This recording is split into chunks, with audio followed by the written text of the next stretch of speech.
Welcome to TaNaCh Talk. I'm your host, William Hull, broadcasting live out of Kingsland, Texas, USA, with another episode of TNT, the Twisted New Testament, or as we like to call it, Judaism and Christianity at Contrast. I'm going to get that worked out one of these days. So welcome back, Rabbi. How are you today? I've got you. I'm fine. How are you? I'm good. Welcome. Thank you for tuning in. Tonight's is going to be a special episode because we've been having a long conversation with a Facebook friend, and we're going to discuss something that comes up a lot, and you all have heard it numerous times on the show, probably at least a dozen times in the past 8 years we've done shows on this very topic. And so what we're going to do right now is we are going to have this gentleman. He's going to talk with Rabbi FEDEROW, and I'm basically going to, John, I'm going to stay kind of out of this unless I think he might have forgot something, because I don't want it to feel like we're teaming up on you. You know, it'd be better to have a one-on-one conversation. So I'm gonna introduce you formally right here. We're live on the air. Rabbi FEDEROW, this is a young man. John, I apologize. I can only see your first name on the screen. That's probably okay with you, I guess. Yes. Okay, very good. John, where are you from anyway? Indiana, very good, awesome. Okay, cool. So Rabbi, meet John. John, this is Rabbi FEDEROW, and so we were wondering, what me and Rabbi were talking about how to do it. I told him basically what I'd like to do is just let you guys have a conversation, and we'll just take the show. We got about an hour, probably is a safe cap. And just let you guys have a conversation, and you can just present your thoughts to Rabbi FEDEROW, and then he can respond to you. Best way to do it is like focus on one verse at a time, rather than putting out a big blanket of statement of faith that covers a lot of stuff, because then we'll forget to cover specific things. So as y'all get going, I would just say just kind of try to focus on hitting one verse at a time. Now I understand the context will have to include other verses, but I mean not to just really ramble on too many things at once. Because we don't want to miss any details. Does that sound good to you, John? Yes. Okay, great. Okay, Rabbi, I'm going to put you up full screen, and I'm just going to run the buttons from here on out, unless I think there's some fair input that I might want to throw out there for you guys. Okay. Okay. All right, here we go. All about. Okay, Rabbi, John, y'all go right ahead. John, you can just go ahead and present your question to Rabbi if you like. I was speaking to Will on Facebook through Messenger, and we were discussing different things, one of them being that God had explicitly spoke about prophets, and that a false prophet, that the prophecy he gave would not come to pass, but a true prophet, his prophecy would come to pass. One of the things I brought up was that Jesus, or Yeshu, or Yeshua, however you want to call him, had prophesied about the temple specifically, that the temple itself, now Will had brought up the wall, the western wall, but the prophecy was the temple. He specifically pointed to the temple and told them that not one stone would remain standing on another, which coincidentally happened 70 years, or 7/10s, after that prophecy was made. And it did come to pass. And not one stone was left, and the temple is standing. The temple is gone. Will said that the western wall was the temple, which it's not. It's the western wall. The temple is gone. If there's anything left of the temple, it would only be the base stones, which there's no archaeology being done up there, so they wouldn't even know. Before we get to Isaiah 53, our original intent, let me respond to your comment. Can you, if you don't find, if you do find, give me the exact citation for that statement about not a stone will stand or whatever? Matthew 24:2 looks like. Yeah. 24:2? Yes, sir. Are you sure? Yep, that's one of them. I don't memorize verses. Neither do I. Here. I'm terrible at it. I can give you basically the book, but not necessarily the chapter and verse. Okay, is it synoptic? Is it also found in Mark? That I don't know. Mark 13:2, maybe? Yeah, it is. Probably. I mean, most things are reiterated between the three books, so Right. I'll start at 24. Jesus left the temple and was walking away when his disciples came up to him to call his attention to its buildings. And he says, "Do you see all these things?" he asked. "Truly I tell you, not one stone here will be left on another, every one of them will be thrown down. Now that's the NIV, which I really don't care for, so I'm trying to pull up the King James, or even better, the Greek. In the King James, it says, they were departing from the temple, and his disciples came up to show him the buildings of the temple. And Jesus said to them, do you not see all these things? Assuredly I say to you, not one stone shall be left here on another that shall not be thrown down. So he's talking about the temple itself and the buildings, not the wall, but the buildings. Okay. But isn't the wall It's part a of building. isn't the wall part of the building? No, it's part Well, of the side of the Temple Mount. Herod did a lot of work. So, you're talking about basically Herod's Jerusalem. Rabbi? Okay, so a number of points that need to be made. First of all, That's where he extended the Temple Mount. It's not part of the temple. It's the Temple Mount. He extended it. Okay, John, give Rabbi a second here. Go ahead, Rabbi. Yes, sir. Sorry about the chimes. I can't get rid of those. People, the phone lines are closed, so don't call in. We have one caller for tonight, and we're probably going to keep him on for the duration of the show, most likely. So if you don't mind, please don't try to call in, because I can't mute that. It's kind of one of those things I can't control. I apologize. Rabbi, go ahead. Okay. So let's see. First of all, I would remind you that the Bible also says, specifically in the Torah, in Deuteronomy, that people doing miracles, which I assume would be prophecies as well, doesn't prove the message that they are bringing. In other words, all sorts of people in all sorts of different religions have prophecy. People in their religion are prophets or give prophecy, but I don't think you would say that those religions are divine from God or what have you. So just the fact that supposedly, and that's a very important point, very important question, supposedly Jesus said, the building will be fallen and one stone won't be on another stone or whatever. You do realize that the earliest gospel is Mark, which is 66. Okay. Matthew, that you went to first, is probably in the middle or late 70s, post-destruction of the temple, which means that every version that you are citing that supposedly comes from the mouth of Jesus is written after the fact of the destruction of the temple. Which is not a prophecy at all. It's just stating Which news. is not a prophecy. It's putting words in the mouth of Jesus that make it seem like he's telling something about his future when it's written well past the event. And you must remember that the New Testament is irrelevant. It's not divine. It's not inspired. It's not from God. It's not from a Holy Spirit. You may as well quote to me from, I don't know, Harry Potter. Not my Bible. So, okay, that's a really great point. I never thought about that. Okay, so moving to the, if you don't mind, unless it's too early, I would like to go right into the Isaiah 53. Now, him and I were kind of stuck in 53:9, the part right about the b'motav, the deaths plural, and that's kind of where we hung out a lot. But then we kind of started circulating just around the area. So maybe if you wanted to ask your question to Rabbi or make your statement regarding 53:9 about that word death and deaths, he could probably clarify it for you a little bit better, being a much better Hebrew speaker than I am, of course. John, you still with us? Yes, I am. Okay, yeah. If you want to go ahead and present your thoughts to Rabbi on Isaiah 53, on the 9, or whatever part you want to there.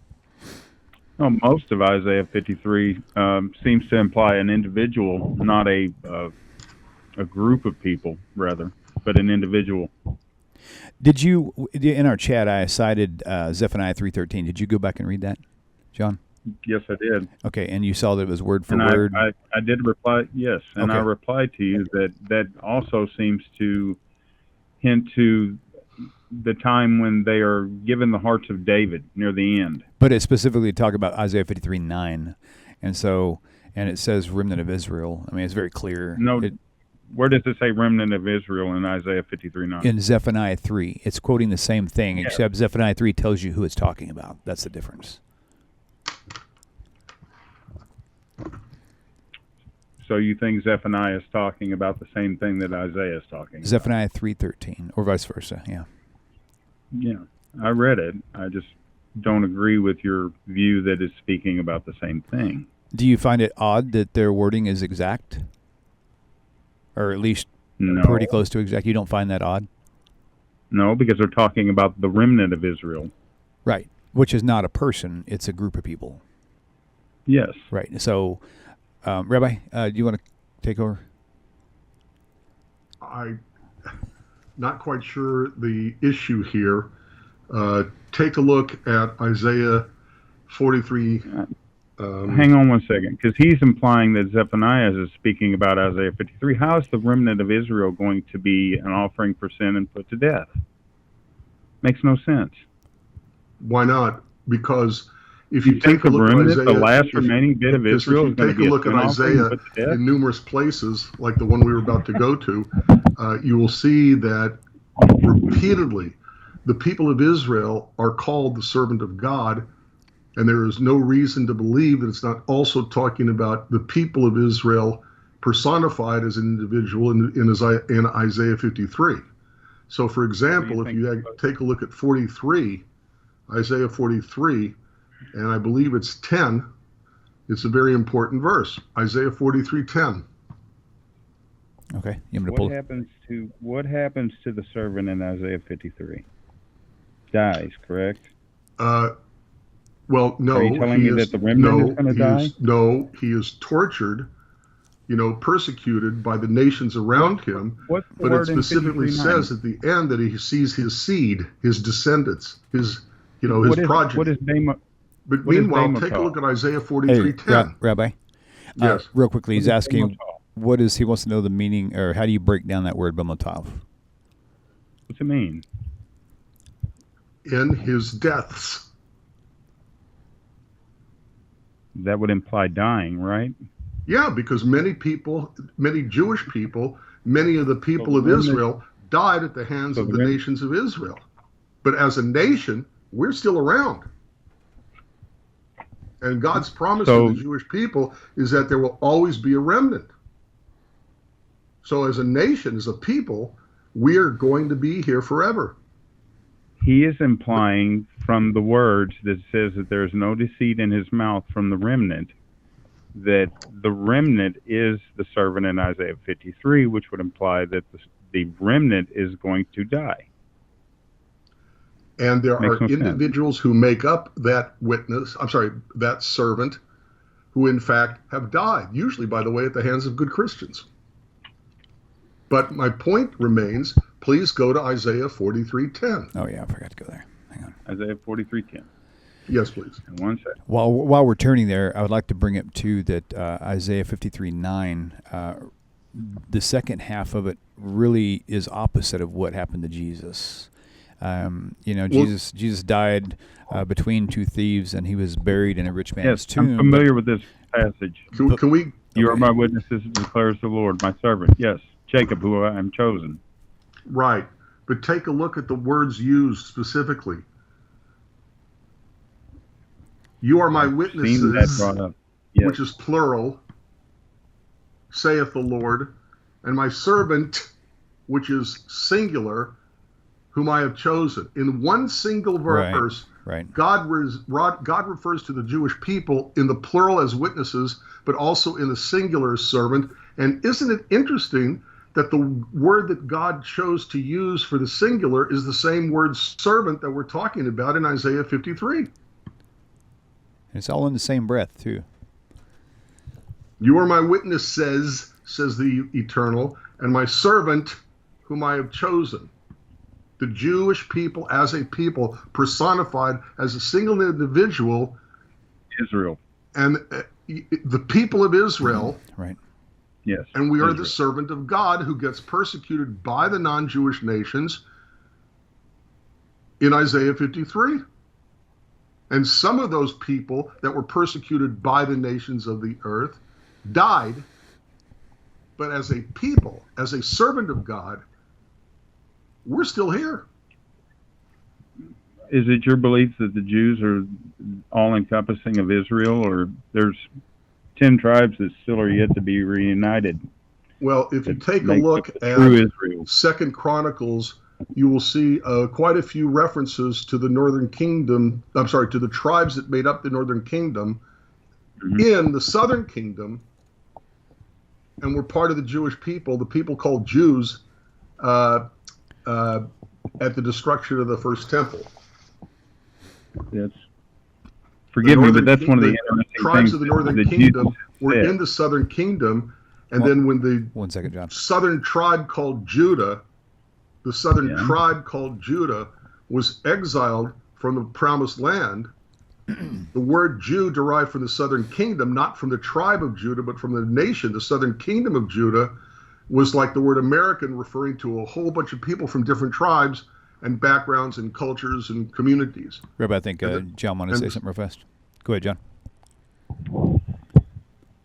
One of the things that bear with me here, because I don't insult your faith, so Sure. please don't insult mine. Okay. Because I know that you describe the New Testament as a fairy tale, and I'm sure an atheist would say the same thing about the book that you put faith into. Right. I'm not an atheist. I am not dealing with an atheist. Rabbi. I am dealing with somebody Right. who is telling me what my Bible means. Yeah, there is a lot of historical animosity between the Jews and the Christians, and it's mainly because My grandmother was a Jewish one. Oh, was she really? Oh, that's wild. That's cool. Yes. That means that Nichols. So, there's just so much animosity there between the two because, on a daily basis, we deal with people all the time who don't even speak Hebrew, who want to tell the Jewish people what their Bible says, and it just gets old, you know what I mean? And so, okay, I wanted to mention something before, because we kind of got cut off on it a minute ago. Back on Isaiah 53:9, you're gonna see the description in the second half of that. It's either the first half or the second half of 53:9. I can't remember which one it was. It said he made his grave with the wicked and the rich in his death, right? So I'm not even on the right chapter. That's why I couldn't find it. But if you know what happened to Jesus, you'll realize that that's opposite of what happened. What Isaiah is saying is actually opposite of what actually happened to Jesus. So that couldn't be talking about Jesus anyway, just based on that premise He was alone. buried in a wealthy man's tomb. He was buried. That's right. That was his grave. In a wealthy man's tomb. That's a grave, right? And a tomb is a grave. That's where you get buried. With the wicked, right? The wealthy. But the verse says his grave was with the wicked, And it also says the rich, that and with the he rich, was with the rich in his death, but actually he was with the wicked in his death, not the rich, because he was crucified supposedly between two thieves, the wicked. So when they invented the story of Jesus in the New Testament, they got this mixed up. Yeah. Instead of made his grave with the wicked, with the rich in his death, he made his grave with the rich and was with the wicked in his death. Rabbi, can we go back to Isaiah 52 on this to kind of bring the context in now? Okay. When I say we, I mean you. Well, the context is in Isaiah 52. The context are the 9 different quotations preceding Isaiah 52. In each one of those 9 verses, you have the people of Israel, the Jews, personified as the servant, and explicitly uses the word servant in reference to the people of Israel 9 times leading up to it. So that's the context. So 52:13 is where that. Well, I would say that 52:13 is actually where 53 begins. It doesn't begin in verse 1. It begins back in 52, verse 13. And so understanding who that is and who's talking there is key also in understanding it. So, context. It also explicitly states who he's talking about. Right. So, for example, Isaiah 52:14. How does your translation read? You're talking about me or John? John. The one that I'm currently looking at just depends on which version I pull up. Typically, I read the King James, but I also prefer to be able to look at the Greek. The one I pulled up here just automatically pulled up the NIV, I believe. And what does it say for Isaiah 52:14? 52 and 14? Yes, sir. just as there were many who were appalled at him, his appearance was so disfigured beyond that of any human being, and his form marred beyond human likeness. Okay, here's the problem. That's in the NIV. I'm sure that's the NIV. The NIV is a terrible translation. Usually I look at the Hebrew. The Hebrew is lecha, which means many were astonished at you. Isaiah was speaking to the Jewish people. Isaiah's concern was for the Jewish people. Isaiah's issues had to do with the relationship between God and the Jewish people. So in Isaiah 52:14, when he's talking to the Jewish people and he says, as many were astonished at you, it tells us from the very beginning that the whole Isaiah 52:13 and Isaiah 53 is all about the Jewish people. Isaiah himself says this when he says, as many were astonished at you. And then where are you marred? You often have it in biblical texts. It'll go from he to she to he. It's not consistent when it uses pronouns. So, as many were astonished at you, the Jewish people, and then it starts talking about the Jewish people in third person. His visage was so marred, and goes on from there. I would like to say, since we're on that topic, Jesus was beaten, or supposedly beaten really bad and marred for sure, before he died. According to Jewish law, you can't have a sacrifice of something that has any blemishes on it. And then, of course, the fact that Jesus didn't stay dead technically, so the sacrifice or offering not staying dead would annul any kind of...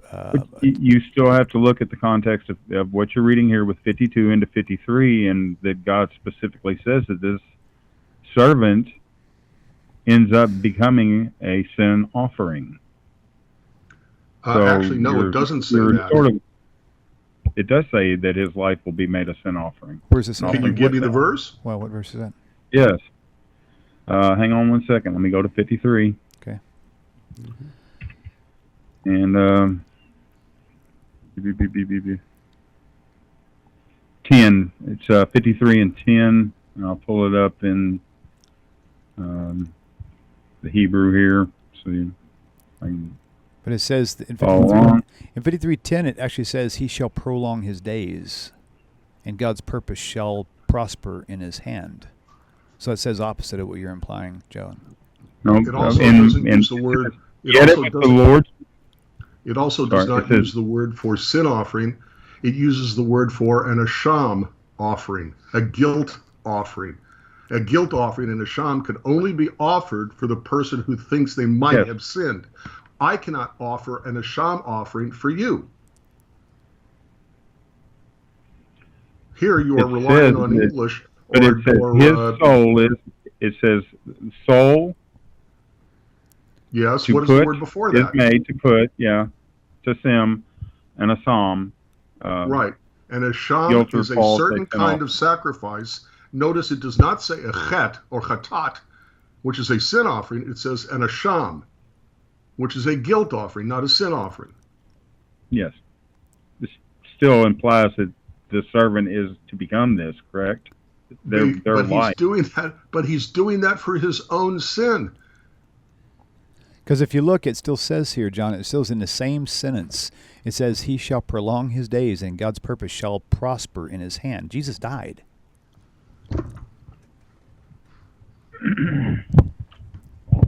And before we have the statement that there was a death that you say is plural, and represents the deaths of all the Jewish people at the hand of the non-Jewish nations who persecuted them.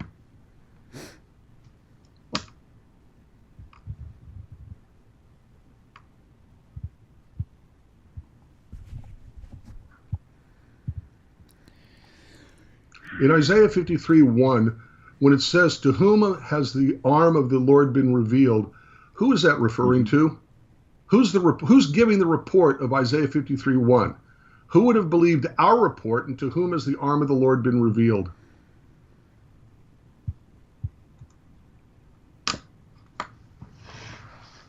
Are you implying the world? No, it's explicitly clear in the book of Isaiah, one chapter beforehand. Who is speaking in Isaiah 53, 1 and following, and how do we know? Because in Isaiah 53, 1, it says, who would have believed our report, and to whom has the arm of the Lord been revealed? Take a look at Isaiah 52 and look at verse 10.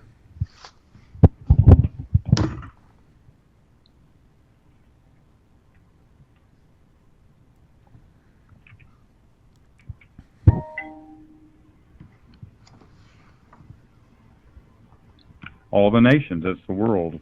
Exactly. So in Isaiah 53, the people who are talking are the leadership of the nations of the whole earth, the kings, in front of whom God bared his holy arm. And what are they saying? They're saying that they realize that everything they've done to the Jewish people has been sin. We Jews died as a result of the nations of the earth's sin. And that's what Isaiah 53 is explicitly talking about. So you're implying that you're the salvation of the world, the salvation of God. Isn't that what we talk? Isn't that what we're called? God's servant? I'm asking you if that's what you believe you are, that you're the salvation of the souls of the world. Well, you're missing, John. John, you're missing the point. It feels like Not really. John, it feels like to me that you're bouncing between circular reasoning, and now you're actually switching gears from using Scripture to wanting to know opinions. We don't care about opinions. That's what you have to understand. We don't. That's why we don't. Speaking about the salvation of God, and but he's implying that the Jewish people are the salvation of God. It sound like a Christian concept. You're not getting away from the Christian viewpoint of everything. You're still thinking that the Messiah has to die for people's sins. Show me that in the Hebrew Scriptures. As a matter of fact, you're implying that you're the salvation of God. And dying for the sins of another. Deuteronomy 24:16. Because you're claiming that you are the individual in Isaiah 52 and 53. Not the individual. You're claiming that servant has to die for the sins of everybody. It's not what it says. John, not the individual. He's saying the Jewish people as a whole. He never said he was the one. And you just said that he's claiming that he is the one. That's not what he said. Don't twist the words. By individual, I understand what he's implying, and what I implied there by individual is the Jewish people as a whole. Okay, good. That's fair. And that's what the text says. As a whole yes. are the servant of God. So you're implying that the Jewish people as a whole hold on, guys. Guys. Okay, hold on. That's a biblical verse. Okay, hold on, Rabbi. When you guys are both talking, no one can hear anybody. Okay, right. So John, make your statement and then let Rabbi follow up. I'm just saying that he's implying that in Isaiah 52 and 53 that the Jewish people are the salvation of God, and that they are going to, if we jump forward to 53, all the things that 53 says is that the Jewish people themselves, according to him, are going to fulfill these things, that they are the fulfillment of this. Rabbi? That they're going to take up the pain of the nations, and they're going to bear the suffering of the nations, and the nations are going to consider them punished by God, stricken and afflicted, and that they are going to have stripes, and we're going to be healed because of their stripes. So they're going to heal the nations, and the Lord has laid on them all the nations' iniquity. Everything that it says, you're implying that this is the Jewish people, that they are the fulfillment of this prophecy. Why is that a problem? Because that's literally what it says. Well, one, because it says that they will die. Not everybody at one, not the whole entire. People have that. What about the Auschwitz, right? I mean, you have the whole thing where this horrific crimes against Jewish people have been happening for several thousand years. This is still going on. They're still dying today. Well, maybe not today, but you know what I'm saying. You could bring up that I'm a person that dislikes the Holocaust and what happened with the Holocaust and everything before the Holocaust. But if you want to point fingers at the church has done a bunch of terrible things. That doesn't align with what the New Testament actually teaches, though. Okay, hold on. Before we go there, before we go there, because I really want to keep this thing focused on the purpose of the call. Now, I said we could branch off on other topics, so maybe I should let this continue. But I want Rabbi to follow up first. Rabbi? Thank you. John, my point is that you keep assuming that the Isaiah 53 passage reflects your theology of someone, something, somewhere, somehow dying for the sins of humanity. And what I'm trying to tell you is that's a Christian view of that. We don't have a view of that because our Bible explicitly says in numerous places that one person can't die for the sins of others.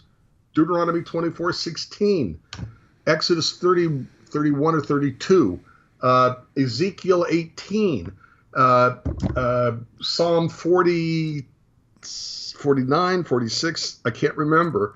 It's a theme common throughout that one person cannot die, and take away the guilt of sins committed by someone else. So the whole idea that, yes, I'm saying that Isaiah 53 is about the Jewish people personified as God's servant, and we as God's servant suffer at the hand of our non-Jewish nation, at the hand of the non-Jewish nations, okay? But Isaiah is not talking about how that is some sort of salvation of the world. We die as a result of the sins of others. If I murder someone, I'm the one who sinned. They died as a result of my sin. But their death doesn't take away my sin of murdering. If a soldier jumps on a hand grenade and and dies because he's saving the lives of his buddies, his death doesn't take away their sin. Every man shall be put to death for his own sin. Ish bechet o yumatu. Mm-hmm. So the idea that Isaiah 53 is about one person or personified or whoever saving the rest of the world, okay, it's not what it says. Justifying. Okay, sorry, John, I had you muted because I didn't want y'all overlapping each other. Go ahead, Rabbi, let John have the mic for a minute. Right ahead. Go ahead, John. I'm just saying that Isaiah 53 describes the servant as justifying, from the way you've described it, the nations. And you yourself said that because Jewish people have died throughout time, you're implying that those deaths fulfill that? It says it justifies many, I'm assuming the nations by your point of view, so you're implying that your all's deaths are justifying the nations. That's how it reads. It reads that this individual dies and it brings justification for others. Or group as an individual. Correct? I'm sorry, say it again. The servant in Isaiah 53 justifies many, correct? By the death? Please show me where the word justified is used. Let me just pull up all of Isaiah 53 here. Okay, y'all try not to talk on top of each other. You're doing a good job so far. I've got to step away from the desk to grab a water. I'll be right back. 53 and 12, it says, "Therefore I will give him a portion among the great, and he will divide the spoils with the strong, because he poured out his life unto death, and was numbered with the transgressors, for he bore the seed and made intercession for the transgressors." Okay, and I'm not sure where this idea comes from one here about justification. That also is a rather Christian concept. Okay, what it says is if I murder someone, the person I murdered bears my sin because he died as a result of my sin. But it's not, the interpretation you are giving to Isaiah 53 is contradicted by the plain, simple, obvious, peshat, no spin meaning of a number of verses throughout the rest of the Bible. You said 50. Rabbi, 53:11. 53:11. Okay. Yes. Yazdik, I believe is how it's pronounced. Yeah, to make righteous, but not to justify. Yeah. Justify. So The word justify is a very Christian righteous concept, meaning to make without sin. And you will bear the iniquities. Right, because we're the ones punished. We're the ones who get murdered. We die as a result of the sins of the nations of the earth. We bear their sin. We're the ones dying, not them. As a result of their sin, we die.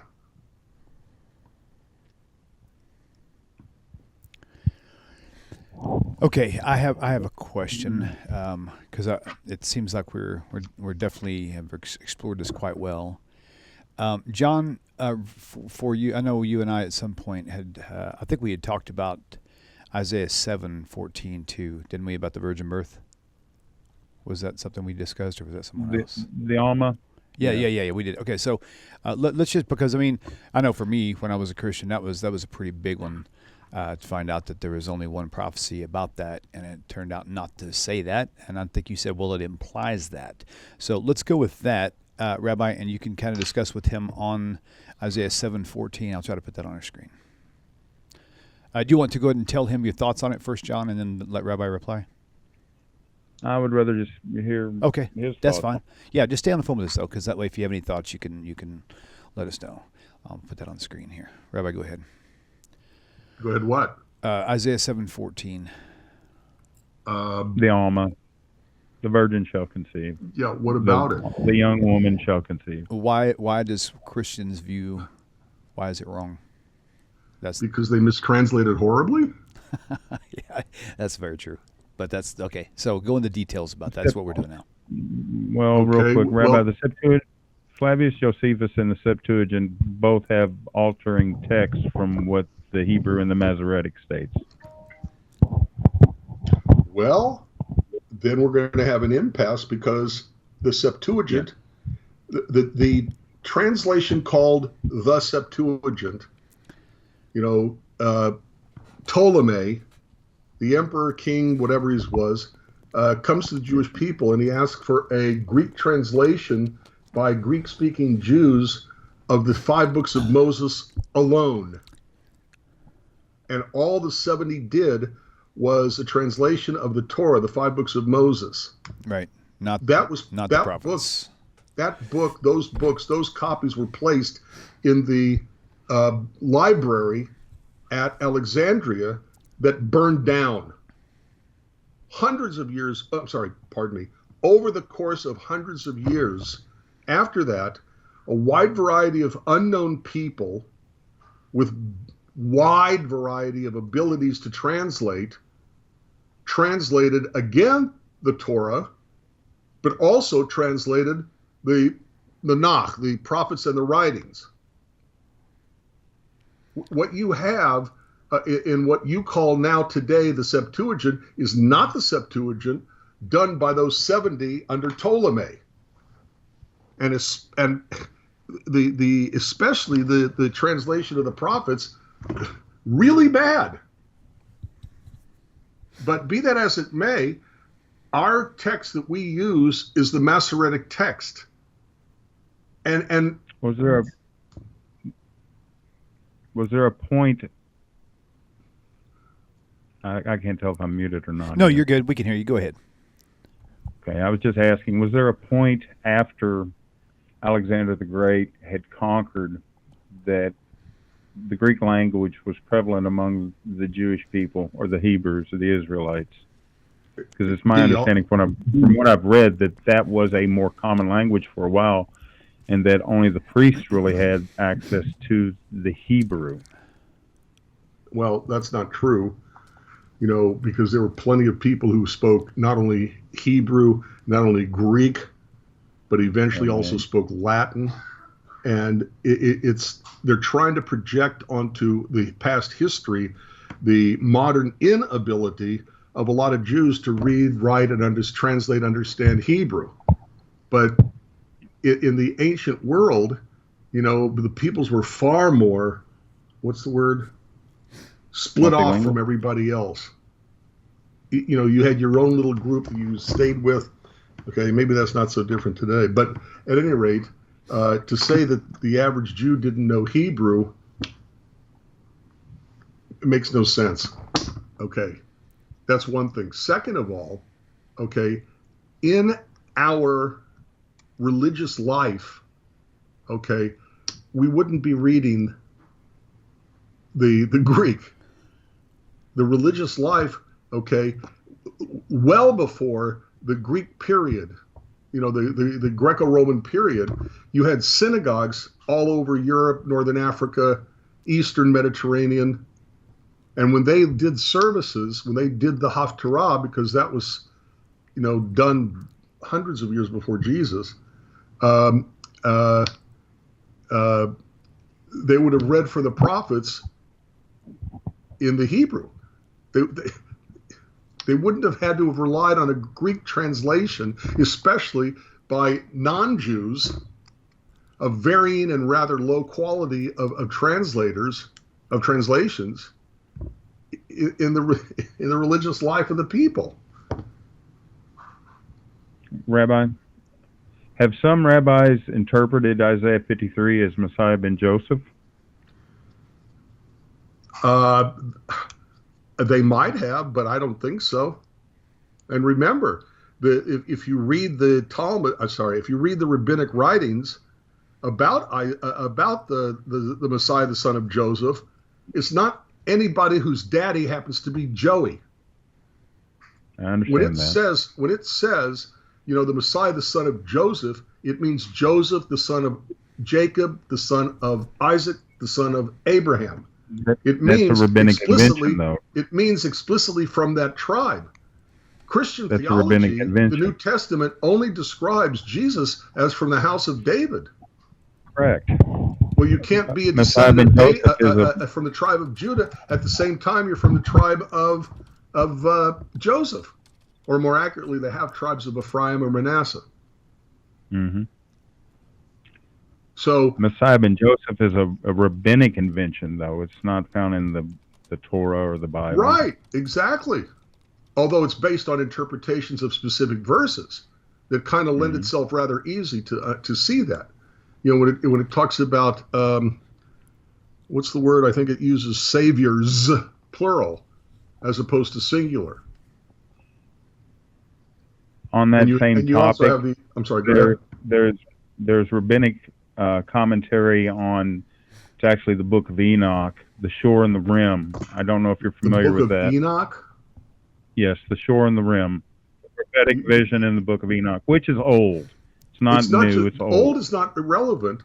What is relevant is that the Book of Enoch isn't the Bible. Who cares what they make a commentary about the Book of Enoch? Enoch is pseudepigrapha. It is, somebody writes a book. They want it to have more respect than if they say they themselves wrote it, so they call it from Enoch. It's called pseudepigraphic or pseudepigrapha. But there's rabbinic commentary about it. It's not in the Bible. Messiah ben Joseph and Messiah ben David. Specifically, there's commentary on it. They live at the same period of time in all rabbinic writings. They live at the same period of time. The Messiah, the son of Joseph, is the first to die in the battle of Gog against Magog. And the Messiah, the son of David, from the house of Judah, when he is the one who resurrects the Messiah, the son of Joseph. They live at the same period of time. Christians want to say that Jesus was the Messiah, the son of Joseph, because his daddy's name was Joseph. But that's not what makes a person the Messiah, the son of Joseph. The Messiah, the son of Joseph, is from the tribe of Joseph, the son of Jacob, the son of Isaac, the son of Abraham. You're implying that look at Matthew and Luke. Okay, Matthew and Luke don't mention Joseph, the son of Jacob, the son of Isaac, the son of Abraham. Because it's commentary. Wait, you're trying to have your cake and eat it too? The prophecy of the Messiah is that the Messiah is from the house of David. There's no mention, exactly. There's no mention that he's from the house of Joseph ever. Then why are you talking about the Messiah, the son of Joseph, at all? Either we're talking about Because Jesus of the as the view. son of Because of either the view Jesus that you is just the gave. Messiah, the son of David, or we're talking about Jesus, the Messiah, the son of Joseph. Because of the view you just gave, that he would I die don't and understand. that Messiah ben David would resurrect him. That's why. And who did? If Jesus is the Messiah, the son of Joseph, I'm sorry, the son of David, then who was fighting the battle of Gog against Magog? Who was the first one who died in battle that Jesus resurrected?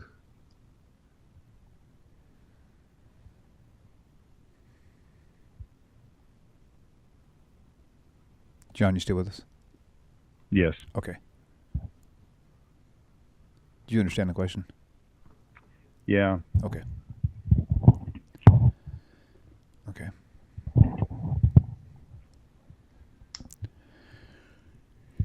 He Are raises we his really going life to get up on into his own 714? accord. He rose his life up on his own accord. And you're assuming that in the final battle that, that's commentary. You're assuming that his resurrection didn't play into that time. Well, clearly it didn't, because it wasn't a result of a death from the war of Gog against Magog. It was on a cross, a Roman cross.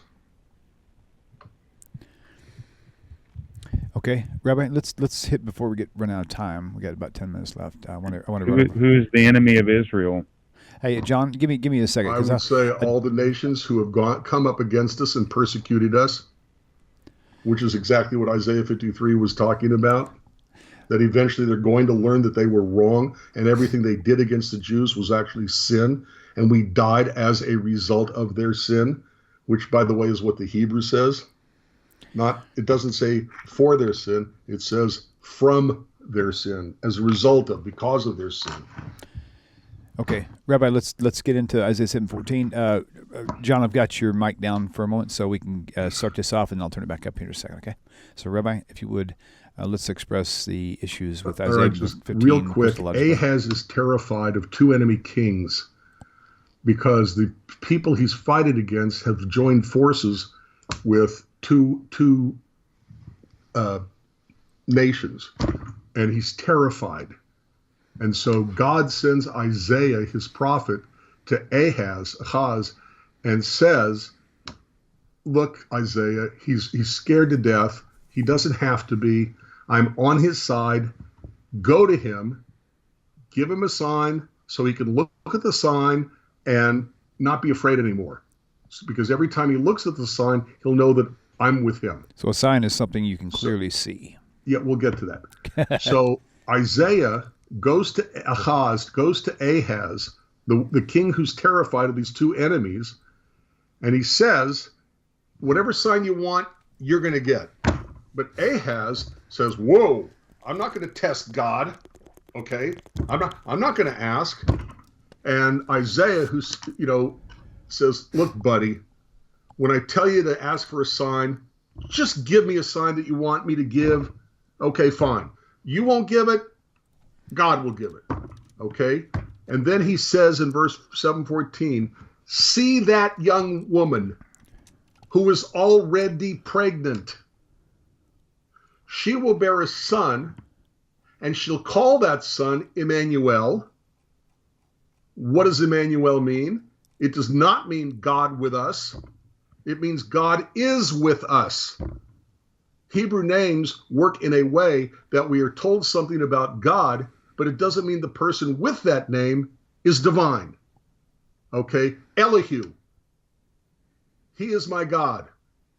So every time I see Elihu, I go, hi, he is my God. Hello, God. My God is he. No, it becomes a name. But the name becomes significant to Ahaz because it says by the time he grows up, by the time he knows how to say no to bad and yes to good, okay, these two enemy kings that you're afraid of are going to be dead and gone. Okay? Okay. Which, by the way, is exactly what happens in the next chapter, I believe. So, John, don't hang up. Just Keep your mental notes, and I'm going to have you come in here in just a few minutes. Okay, say that. All right. So first of all, whatever this means it has to be true for the days of Ahaz. The whole point is for him. What is the sign? This is what William was starting in with earlier. Okay, what's the sign? The kid is the sign. A sign is not a miracle. A sign is a sign. A stop sign is real metal and real paint. And it points to something else. A sign points to something. The stop sign points to the place where you're supposed to stop your car. You stop your car past the sign, by the way, you can get a ticket. So every time Ahaz sees the kid, remembers that his name is God is on our side, his name is God is with us, okay? His name is Emmanuel. He says, oh, that kid is the sign that Isaiah, God chose for me through Isaiah. His name is God is with us. I'm supposed to remember God is on our side. Every time I see the kid who's the sign for me not to worry, I'll stop worrying. And if you want to say that this is actually mistranslated somehow and it really means virgin, and instead of the present tense of is pregnant, you want to see it as a future tense, how does Isaiah 7:14 get fulfilled hundreds of years later? 700 or so, yeah. Some say 700, some say 800. Hundreds and hundreds of years later, okay, depends on what math you want to do. All right, and I'm no good at math. It would be like saying to you, you're afraid of losing your house? Well, 700 years from now, let me tell you what's going to happen. Mm-hmm. I don't think that's going to take away your fear.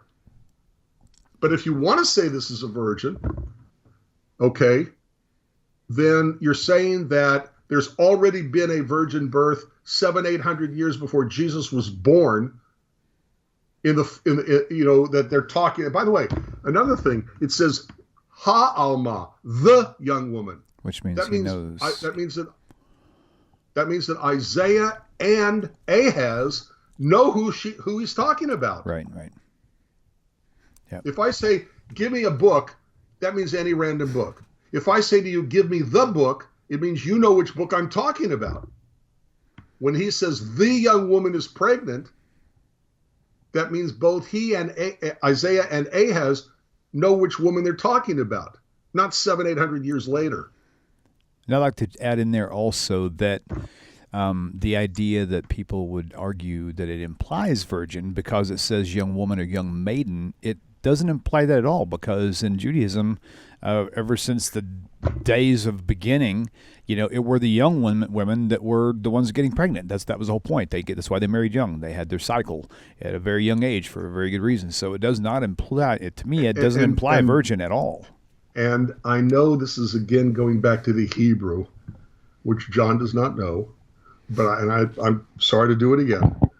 But if you take a look at the masculine word, elem, not alma, which is feminine, but elem, okay, at no point does the word elem talk about a male who's a virgin.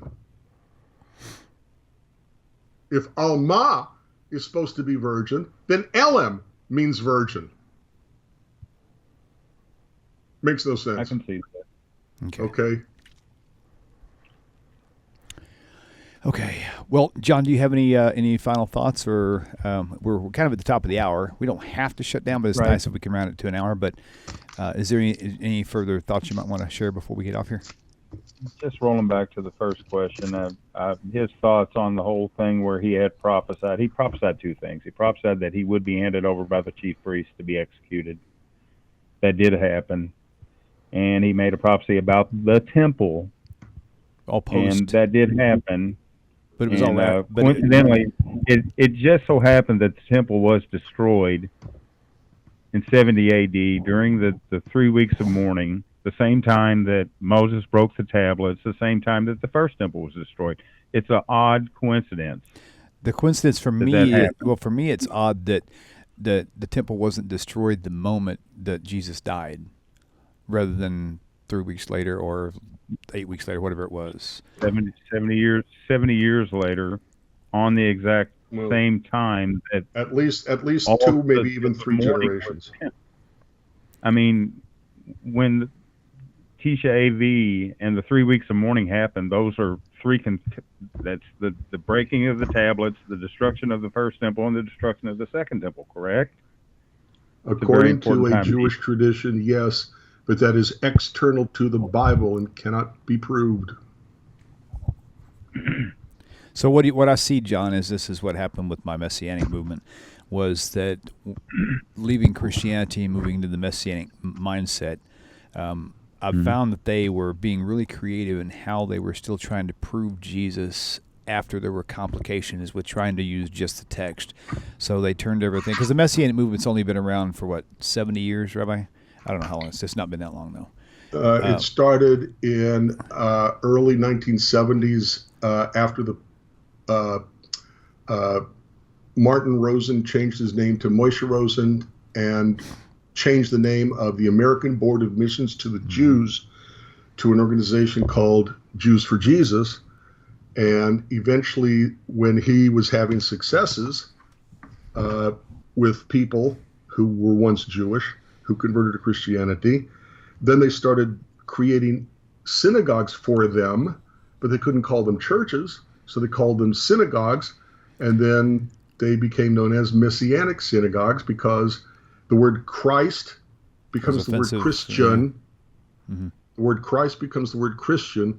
The word Messiah, which is what Christ means, anointed, that's what Messiah means, anointed. The adjective becomes messianic.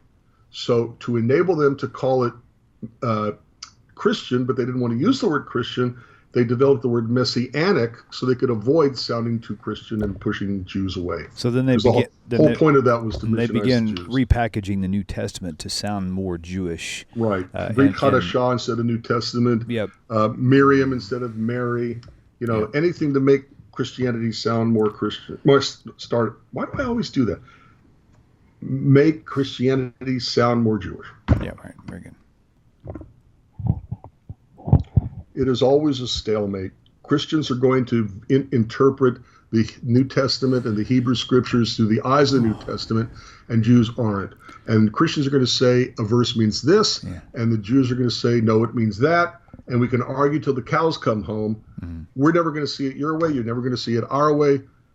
It's a stalemate. I think the point is the burden of proof really lies upon the Christian, right? If that's what the purpose is to convince the Jew. Otherwise, you know what I mean? That's the point. And the burden of proof has to be derived from the Hebrew Scriptures itself. Yeah, not from an exterior source. If a Hindu comes to you, John, and says you need to believe in Hinduism because in the Vedas it says this, you're not going to care because you don't believe in the Vedas. If a Muslim comes to you and says you need to believe in Muhammad because Muhammad said this in the Quran, you're not going to care because you don't believe, you don't cede authority to the Quran. I actually have some Muslim friends and some Jewish friends, and I'm happy we have debates quite often. So, well, John, I appreciate your demeanor tonight. It's been definitely educational for all of us, I'm sure, even myself. And so, tell the rabbi I didn't mean to stress him out. No, you're good. You handled yourself well. And Rabbi, appreciate you taking the patience to have this on air. This is why I don't like doing this, because I don't have patience. Hey, I have a saying. John doesn't. He reminds me of my brother. Rabbi, I have a saying that you should all learn. If you don't have patience, you will eventually become one. And I'm sure that's true. It's what my cardiologist would tell you. Okay? That's funny. John, thank you, sir. You take care and have a great night, okay? Okay. Thanks, Come back. Yeah, for sure. Okay. All right, good deal. Good deal. All right, that's cool. Well, we'll definitely make that a wrap. It's hour and 5, and it's been very thorough. I'm glad we redid this again because I think I think the last 3 or 4 times we did it was spread out over the past 3 or 4 years, and I think this one has a lot more specifics that catered to my Actually, thoughts. it has fewer because we didn't take Isaiah 53 line by line by line by line. No, I didn't say, but more thorough. Totally, I mean, for my taste, because there was certain specific things that you covered in here that I was really wanting to hear more on, and you really hammered on those tonight, so that was good. So, okay, guys, keep in mind, if you're watching right now live, this video won't be available again until probably tomorrow evening or Wednesday, because that's just how long it takes YouTube to render these things. Sunday, for whatever reason, it'll render in an hour, but during the week, these things take like 2 days to fully process. So I guess there's just so many people on YouTube. So anyway, y'all sit tight, and we will see you again on the other side. Thank you, Rabbi, once again. Love you, man. Oh yeah, love you too. Before we go. Rabbi's book. Oh yeah, is now in 3 languages. Yep. Yes. This is the English. Okay, can you see that? Yes, full screen. All right. So this is English. Yay. Okay. This is the Spanish version. Yay. Okay. Yay. And now also I have the Portuguese version. Ta-da! The Portuguese version. Notice that the Spanish says Judaismo E, and it uses the Y letter, but the Portuguese uses the E letter for the word and. So you know it's Portuguese. That's so funny. If that's the only thing they change, they should just buy the Spanish version. 3 languages. I think that's awesome, though. Very awesome. Very nice, very nice. Okay, well, that sounds good. Oh, yeah, the other thing was, guys, don't forget, if you're trying, and this would be good for John, who just called, my new friend there, go to, you want to check out Rabbi Federow's Hebrew learning video. Why is it not coming up? Hang on, let me switch this over one time, and I'll toggle it back, and it'll come up. There it goes. Okay, so he's got a video on YouTube called Hebrew Jump Start. Which I made, I built it, but you did all those stuff, and I just created all the animations for it, which is really great. And I think it's over 300,000 views right now.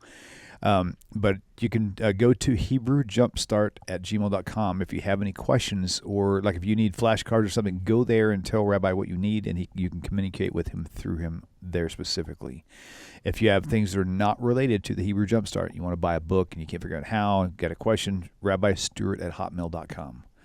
Okay, and then whatjewsbelieve.org is the website. John, I'm talking to John again because this is I know he's got a lot more questions. There's some really good answers there at whatjewsbelieve.org, because the whole page is set up like a cell phone app. It's got a topic, and you click on it. It's a hyperlink. It gives you a lecture on what the answer is and how you came to it. It's really amazing. So, thank you. If you look in chat, I'll pin that right now. That is, Andrea has just posted the link to the Hebrew learning video, Hebrew Jumpstart. That's the website. I forgot you have a website now. Man, that's great. Thank you. So if you guys are there and you find the work that Rabbi Federow is doing is awesome, you want to check that out. There's also a donate button there now, because he's probably going to be needing that soon, since he's retired. I'm already needing He's retired without a retirement. So yeah, so anything you guys could do to pitch his way would be very, very generous and kind of y'all. And I think I've got everything covered, if I'm not mistaken. So yeah, y'all check it out, man. And hope to see you guys same time, same place next week, Hashem willing. You should all have a wonderful week, and we'll see you again on the other side. Take care, everybody. And thank you once again to my moderators. Take care. My dear friends, hope this message finds you well. If you like the way this channel is going, and the channel has been a blessing to you, please consider supporting the channel by going to the website, TaNaChTalk.com, TaNaChTalk.com. Thank you once again for your time and for supporting TaNaCh Talk. Shalom.